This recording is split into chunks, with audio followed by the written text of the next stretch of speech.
Welcome, everybody. This is Darin Francis from Signals in Higher Ed, and I am here today with Chad Wilson of immersionED. Chad, welcome. Thanks for having me, Darin. Excited to be here. Yeah, glad to have you. Um, Listen, just to set the tone for our conversation, you and I have known each other for, I don't know, better part of maybe the last year, and have gotten to learn a lot more about your company just even in the last week or so when we got to use your product at a live event, which is really exciting. Um, and just context wise here, I've been doing about 30 weeks straight of just experiential learning conversations. And so I've been talking to higher ed leaders in practice, from business schools to engineering schools to centers for teaching and learning and community colleges. And I've also been talking to thought leaders that are building in the space like yourself. We've done some work with a lot of different companies and actually worked with brought into the conversation, some global perspectives at this stage. And the thing that keeps coming back to me is that, as a sort of a through line across these conversations, is that experiential learning is really a great equalizer. Um, when we look at internships, apprenticeships, co-ops, we're seeing strong evidence that students excel regardless of their prior GPA, their socioeconomic background, race, or gender. Um, and so I wanted just to ask you, you've been building in both higher ed and K-12. Are you seeing the same kind of thing with simulation-based experiences? Can we start to attribute a similar high bar to simulation that we can to other types of experiential learning? Honestly, so far, yes. So I'd say one of the main things we saw, the first data that we started to collect longitudinally on, say you've done 3 or more simulations, how does your performance change? And the biggest movers were the bottom 25% of students. So we saw the average score for the bottom 25% go from a D to a B minus within 3 simulations. And so tremendous growth there. Obviously, there's more space to grow, but a lot of what we're also attributing this to is that it's a new type of modality that allows them to flourish in ways that traditional education hasn't, right? And so just because they've been labeled as a lower performer in a more traditional setting doesn't mean they're actually a lower performer in real life like scenarios. It's a great way of looking at it. And I had a sense that this is where we were going to end up. But look, before we jump in even further, I was really captivated by your story of why you even got started in this. Talk a little bit about the experience you had in college and what got you thinking about doing this work. Yeah. So, I mean, for me, the impetus is my educational experience. I grew up getting really hands-on with education, a bunch of study abroad programs. And then in particular, I think you're referencing, I had a very unique professor who was a professor of classics, because I did a major in history, a minor in classics, a minor in economics. And the minor in classics was just because I loved this professor and just wanted to work with him more. He had a really unique style where I think he was ahead of his time. This is over a decade ago now. And his approach was, that education should be about developing you holistically as a person and your broad skill set rather than, memorizing dates. He didn't care if you knew the date Alexander the Great crossed the Bosphorus. What he cared about was that you could understand and logic through the reasoning of what happened there. And he did some really unique things. I did a study abroad program with him, and he would do things like, Chad, you've got 5 minutes in this museum room, digest the facts as fast as you can, and then present to the public of anybody who's here. And so quick synthesis and communication skills constantly on putting you on there. You would have, every few days, the leader of the trip would switch and you'd have to plan everything as a student for everybody else. And then I think the most unique was he had you do a discourse, which was an hour-long presentation on who you are, how you became you, what you want to do with your life, and then 45 minutes of Q&A from the rest of the group. And as a 21-year-old, it really shaped my life, where he was telling you that learning skills isn't just about being performant in your career. It's also about reflecting on your own life and using your skills of analysis and synthesis to analyze yourself and what you want to do and what you want to be. And for me, that was where I reflected on my gratitude for the education I'd received and wanted to find a way to have that impact on others. And so I created this 7-year career plan to build a background in business and education to try to make an impact. And so I started with a couple years of investment banking, which I already had the internship at for when I was on the study abroad. Told them day one I'd be a teacher next, which kind of made them giggle, but turned out all right. Then I taught for a few years, which I always want to do, allowed me to get hands-on at that pain point, come up with a solution, and then started immersionED to try to help provide these hands-on learning experiences to others. So, I mean, the 7-year plan turns into the conviction to create a new company. I mean, maybe walk through a little bit of what it is that made you settle in on simulation as a path to that. Like, why simulation? So I'd say, first of all, it was about the immersive nature of it. That I think you need to be put in scenarios that feel real in order to develop real life skills. And it was a learning process. So like initially, what we built were video games for learning that looked more like a modern day high quality, high budget game, like an Assassin's Creed. And they were beautiful and great, but the problem was they weren't scalable, but even more importantly, they weren't adaptive in the way that real life is. And so what we built was kind of like the world's most beautiful worksheet, which is like, all right, really immersive multiple choice short response, which is great, but only goes so far. And that was where my reflection on like what I experienced with this professor came back to me, which was there were no preset choices in those scenarios. When you were in a museum room, you have 5 minutes and there's no multiple choice options to choose from. You have to go live and present just like you do in a real life scenario. And that was what I wanted to mimic was like, how do we make something that actually is scalable, but also is fully adaptive, changes for everything you say and do live, just like the real world does. And so that's where true, fully adaptive simulation, that's what has captured my attention as a result. Yeah, that's great. Um, so you came away believing the real value is broadly applicable skills, right? That transfer across any subject.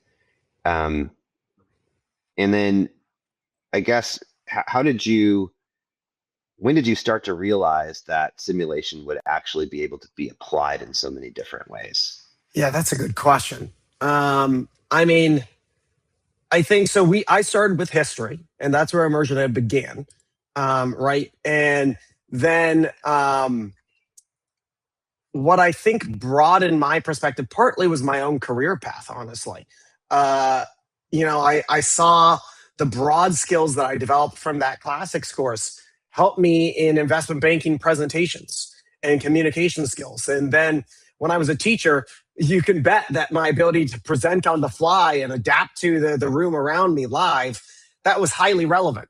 And then when I went to business school and started the business, the ability to build and foster a team, like all of those times where adaptive skills were broadly applicable. And I learned them initially in a history course, but it wasn't just limited to that. That was where, honestly, partly through like partners that we were working with, started to push our brain around like, well, you're building these sims for dropping people into historical scenarios. What if I put you in a workforce scenario and have you play as a nurse and you're interacting with your patients? Or I put you as a teacher coach and you're coaching teachers on how to become better communicators with their students. And so our partners also then pushed me. And so it was my own lived experience and then the partners that were interested in working with us. I ask because when I think of simulation and um, this type of immersive experience, I think of this as being highly structured and potentially, at least back in the day when we used to think about this kind of work, um, uh, we were thinking about it really as something that was not going to be super scalable. It was competency based learning where you might have a few different tracks that you could go down, but it was going to be very there's gonna take a lot to build. And what I hear you talking about today is something in the marketplace that we can apply, that applies across a lot of different disciplines, but also potentially um, can be done at an affordable scale. Um, but yet it feels like something that would in the past have actually been quite costly to put together. So talk a little bit about, how it is that you can make something that's so flexible that maintains a level of immersiveness and, isn't going to break the bank for an institution that's trying to apply it more widely. Candidly, this was not possible until a couple years ago, really like 2 years ago now, with improvements in generative AI. So when we first started building our most beautiful worksheet, right? Like this wasn't possible because what you're talking about is that there was this dichotomy of two types of simulations have traditionally existed. One of them that you're referencing that's more limited is more of like a choose your own adventure book, right? Where there's preset choices and it's very scalable because it's essentially multiple choice with branching paths in a scenario. Very scalable, get lots of data, but is that data highly relevant? How much better is this than a multiple choice exam? Because that's not what the real world looks like. You don't have preset choices. The flip side's been something that is really effective, but not scalable or measurable in the ways that you want, which are in-person simulations, right? And those were really expensive and arduous to run, which is like, all right, let's do a model UN together, and the teacher has to do the setup, and then also how do you measure it? How do you measure each student and their impact and performance? And what we realized a couple years ago was that it was possible to blend the two with generative AI, where you could now have, instead of you choosing a preset choice in a scalable simulation, you could actually write or speak into it and have the plot change live and give live assessment that informs the plot's differentiation throughout. And thus, you could mimic lifelike scenarios using this technology. And so that was kind of like the eureka moment, if you will. Do you see this as something that sits inside of an existing curriculum and it's enhancing it, or is it a scenario where you're replacing an existing curriculum more fully? And what's the Yeah. continuum like, right? If I'm a professor considering using it, like how do I leverage it in my existing curriculum versus building out something brand new from scratch? Well, first of all, I'm a big believer in multimodal learning. So like, it's not like when I was with my Greek history professor, we were only doing live presentations in museum rooms. We had an essay due every night of that study abroad, which was intense, but it was worth it. And so like, I do believe that it's a mix of what you want. And what we build now isn't just the simulations. We build comprehensive courses. So it's a mix of assignment types. You have our first of their kind, fully adaptive sims, but then you also have multiple choice, short response, essays, tests, quizzes, all of that still embedded. And so you get this real balance. And I'd say the best use case is utilizing them in tandem, right? And so that way the data synergizes. So how they're performing in multiple choice versus an essay, and then with the simulation in between them, all of those data points actually interact with each other. And ideally, like on our platform, the simulations then learn about the student and they know where to scaffold it for them. And as a professor, what we see happen is there's the simulations, what in some ways they're best at is that they're deeply engaging students and getting them to want to talk and want to discuss. And so they foster more human to human interaction, which is really at the key of this is developing those skills that you need in order to communicate ideas that you've now become invested in because you've been immersed in these scenarios. And so I view these as a building off point rather than a replacement, where they actually supercharge your existing courses with a huge amount of relevant data, measurable skill building scenarios that are reflective of real life, and the immersion that builds inspired students that are going to be more participatory in class. I would imagine so. So just so people understand, you've you're in, I don't know, several hundred school districts in some capacity. I would imagine that's largely high school. Middle school, high school, yeah, but it does go down. Like I'm teaching tomorrow at a fourth and fifth grade class. So you've got this K to 12 background in several hundred uh, schools, and then you've um, been working in the higher ed space. You're at schools like ASU, University of Chicago, and San Diego State, um, across those different institutions. So I imagine that you're seeing different applications. I don't mean just different types of courses, but just different applications. Like, talk about sort of the diversity of use case for immersion ed across these different scenarios. We're mostly a Yeah. higher ed audience here, but I mean, I'm sure the higher ed folks would love to hear how it's being used in, before students get into their classes Yeah, too. so I mean, I think the use cases there's similarities and differences, right? So like the system and our platform naturally is built where like you can choose the grade level that'll change the difficulty of feedback, narrative, word choice, all of those kind of things naturally will shift for you.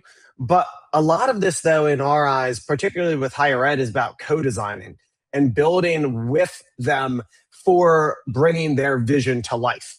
And so we don't pretend to be the subject matter expert in every subject, right? Instead, we're about co-building with them. And so, like with U Chicago and their economics courses, we made it so our platform can override the pre-training of the AI. So that way, it instead of just drawing on the broad internet's perspective on economics, instead it'll espouse what the U Chicago Nobel Prize winning professors that they have um, want to push forward since their perspective is so heavily vetted.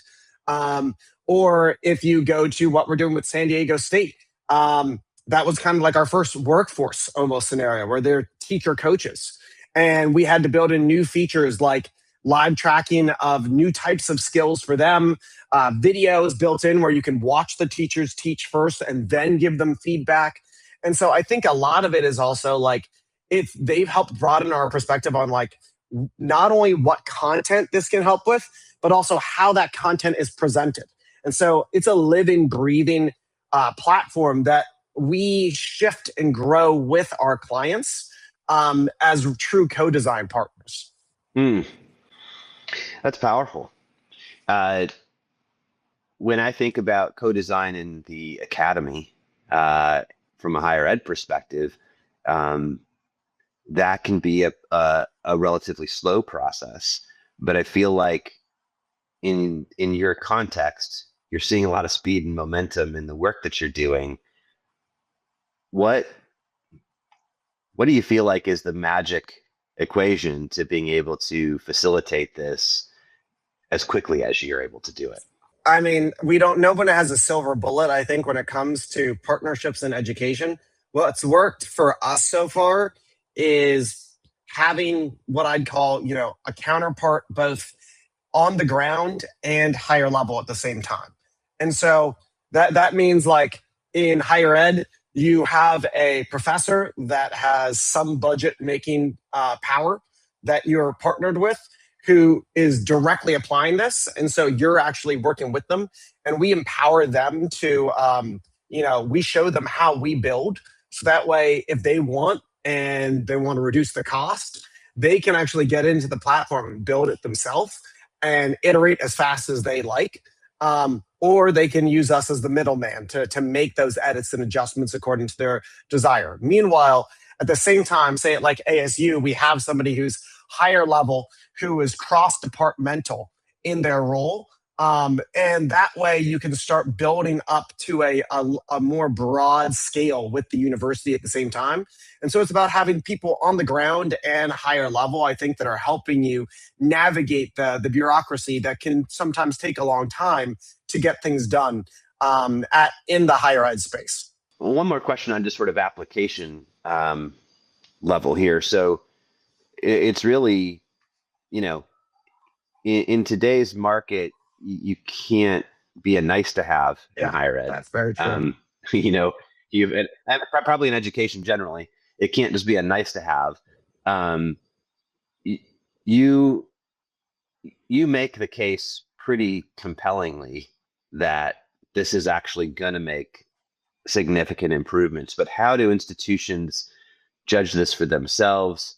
And maybe the other question is just how do you recommend it get deployed initially and in what parts of the institution so that they can see the greatest return and have faith that this is going to be of significant value? Yeah, so I'd say a few things. First of all, when you're looking at a program like this, you can't be a nice to have, is what you're saying. And that's exactly right. And so for us, like what we've aligned with is, in our eyes, the biggest crisis happening in higher ed, which is justify the ROI of higher ed in the era of AI. And it all comes down to proving that you're developing the broad, durable skills you need for your career and your life, right? And the problem's always been, well, you have a transcript of that, but does that actually show that you have those skills? Does that make you truly more hireable? And what we're doing here is making those measurable and actionable at scale. And so you can actually say, oh, they have the critical thinking capabilities, the ability to synthesize information, the ability to empathize with others. And we have granular data on each step of the way and how they progressed over time and how they've been supercharged through our higher ed process. And so, like, that's what people want to see from higher ed and what we can help provide. So I'd say that's, to your point, number one is like you need to be aligned with a true must have aspect of what higher ed's looking to do. Then secondarily, when we're looking at how you get this deployed and to be of the best use, right? Like, first of all, like I'd say it needs to be deeply ingrained, right? So this isn't something where like you'll get value out of doing things like our simulations, even if it's not deeply ingrained. But if you're what you actually do is like when we're partnering with higher ed professors, they give us their curriculum, and these are built to deeply engage with what they're already planning to do. So this isn't a side task. This is a all right, you've learned the content. Now go apply this. Now we're going to use the data we gathered from that and teach based off of that. And so this is like that real level of durable measurement that isn't traditionally possible, that empowers the teacher to say, oh, now I know my class is not developing this skill. And that's going to be critical in their careers based off of this course's career trajectory. And so this is what I'm going to focus on. And so I'd say that those are some of like the key things I think about when I think about efficacy of use case. And then I guess the last thing is we've been doing the longitudinal studies internally with psychometricians and some top research orgs. And we've seen that the growth on those skills is 10 to 20x faster through simulations like this than traditional educational intervention, as well as the content growth and knowledge. And so it's about guiding how to use it, figuring out and improving internally as a company through research, and aligning this with the must-have of the market. I mean, I see so many spaces for something that's this flexible to be added to the curriculum. And I mean, one, you think about the first year experience at a lot of state institutions. There's a higher dropout rate. If you're if you're able to, in key gateway courses, facilitate something like this, you're immersing students in without having to put them through like an apprenticeship or a more costly or limited opportunity of internships, if they even have them, at a much earlier point in the curriculum. That's one.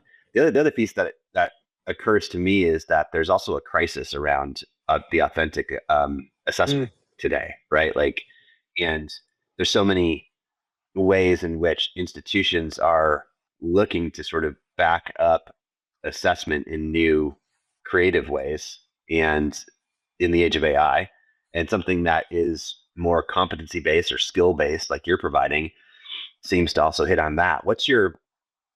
Are you hearing an interest in either of those areas, either more towards the first year experience from a retention perspective, or hearing the topic of authentic assessment coming up in some of these Yeah, conversations? and in some ways, I think they tie together because of a market force that we're seeing, which is that for better or worse, AI is getting rid of a lot of junior positions, and so internships are only getting harder to find. Apprenticeships, even junior starting roles. If you're a junior coder, I guess it's harder to justify being hiring someone like that when Claude can help you do the same thing if you have a senior coder who can 10x themselves. Um, and what I think this creates is a crisis for authentic learning experiences to build those durable skills that you need in your career. Um, and so it's two-folded, which is like the market is placing more emphasis than ever, from what I've heard, on real world skills because AI can replace the ability for you to just learn facts and regurgitate them and do rote tasks, right? So your ability to reason on the output from AI is what really matters now. But the actual ability for you to get jobs where you can cut your teeth and earn your way up is also harder than ever because AI is also taking a lot of those junior roles away.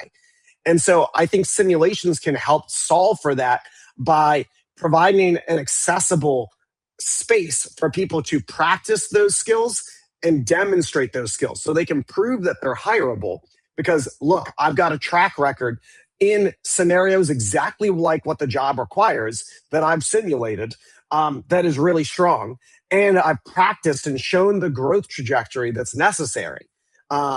And so I think both of those issues actually come together.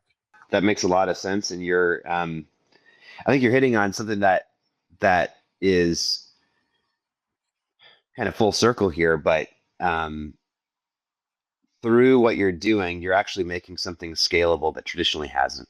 That's number one.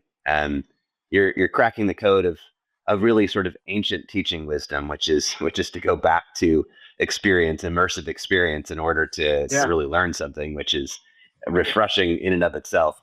Um, but talk about it from like your own vision for the market. I mean, you we've all made our critique of what's happened in education, and there are these forces as you've described at play right now.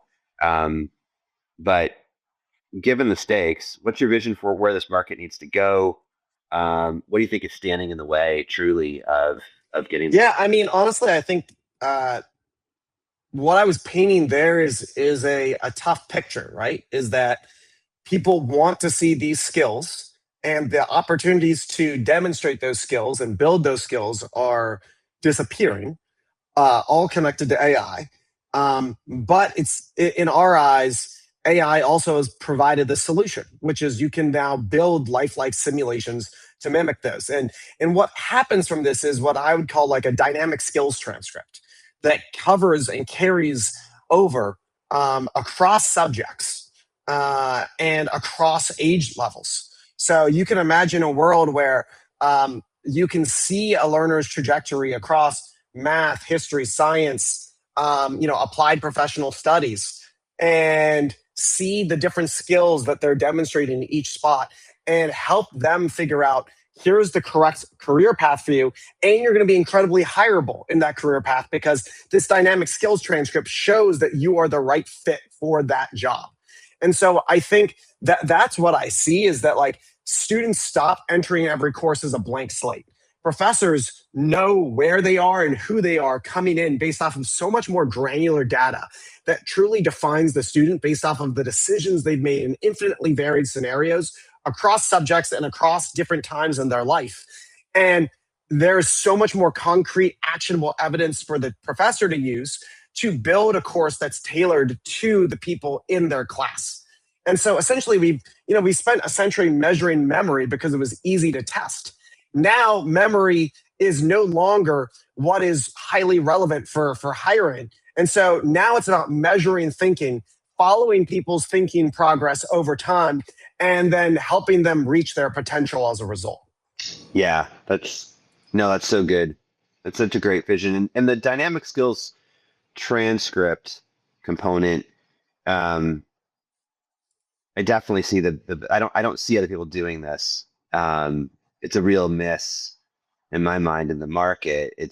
We tend to when we have a teaching and learning solution, we tend to think about it just in the context of that one event, uh, whether that be a test or be a course, even a program. We limit it to that thing. And what you're saying is that you're envisioning building out this other layer so that as students have different experiences in immersion ed across that whole life cycle, you're building on that and showing that skills growth, which is a great way to build into the curriculum. Are you finding conversations um, with new people in higher ed because of this idea of the dynamic skills transcript yet? Because it feels like you could take that conversation to a lot of places. Yeah, so that's a conversation we're starting with ASU because we're working with 12 different professors for them across 6 different departments. And so that's the first spot where we're reaching the scale in higher ed, where you can say, oh, look, this is something that is not only applicable across these spaces, but the data you gather actually will synergize. And so the student in the religion course that is now taking a course in applied professional studies, the professor already should know something about him or her that is highly relevant coming into the course.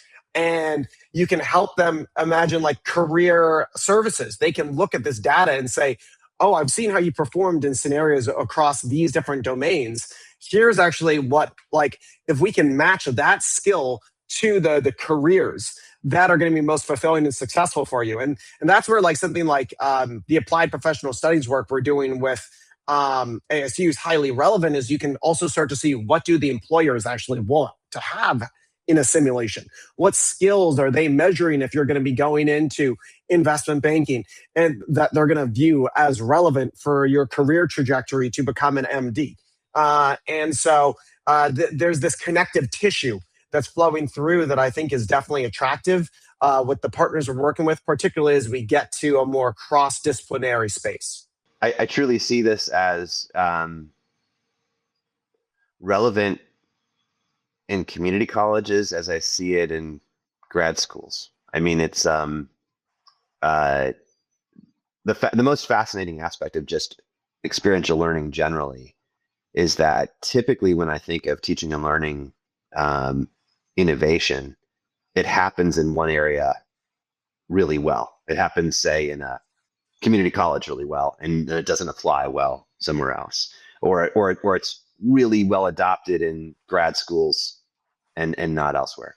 And experiential learning generally, a lot of the same principles that work in a elite engineering program um, can be applied in a community college uh, just the same. And so it feels to me like yeah, I love the dynamic skills transcript concept.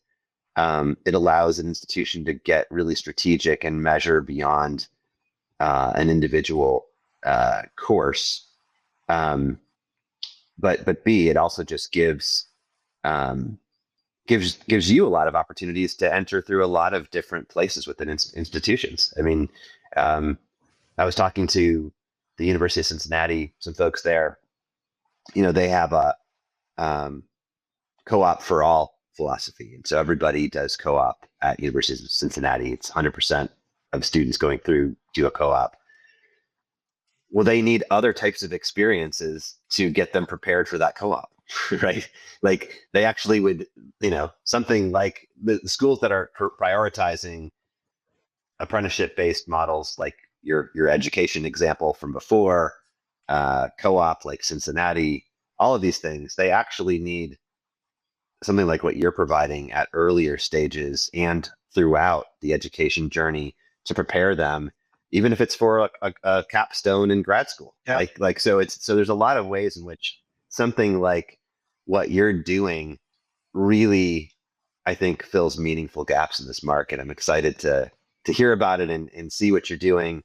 Um, as we sort of look to close out this conversation anyway, um, there's higher ed leaders that are listening right now, um, and knowing where to start sometimes is the biggest challenge. I think you've given some good examples, but just based on your experience, what has been the least friction, most accepting area in higher ed where you just saw some pretty quick uptick? What would be the low hanging fruit, as it were, for higher ed to consider something like this to get started? I mean, applied professional studies is the word that I keep saying or phrase. And I think that's probably the easiest Yep. spot where like it's such a clear need.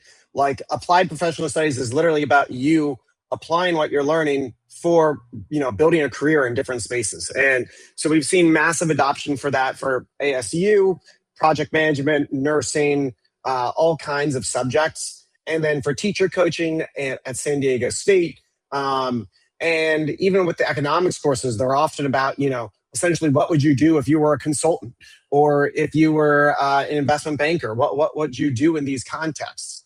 And so I think that's for us, we found success by finding professors that are aligned with saying, all right, to prepare them for their career, we need to provide them with career-like experiences. And then going to leadership from there and expanding and growing through there. And so that's where we've found the entry point and the most success. I think it makes a ton of sense given what we've covered today. Chad, it's been great to have you Absolutely. on. I'm super excited about seeing your continued success here. What's the best way for people to find you and find Immersion Ed? Yeah, I mean, they can go to immersioned.org and check it out. So that you can get free access, or you can always feel free to email me. I'm overly responsive at chad@immersioned.org. So if anyone's interested, always happy to connect, whether that be because you're interested in using it or you just want to learn more, because I'm very passionate about the vision of where this is going. And I like to connect with other people that are interested. Awesome. Well, a highly recommended product. I wouldn't have you on if I didn't believe in you. I really do appreciate you taking the time, and thanks again. Thank you, Darin. Appreciate you.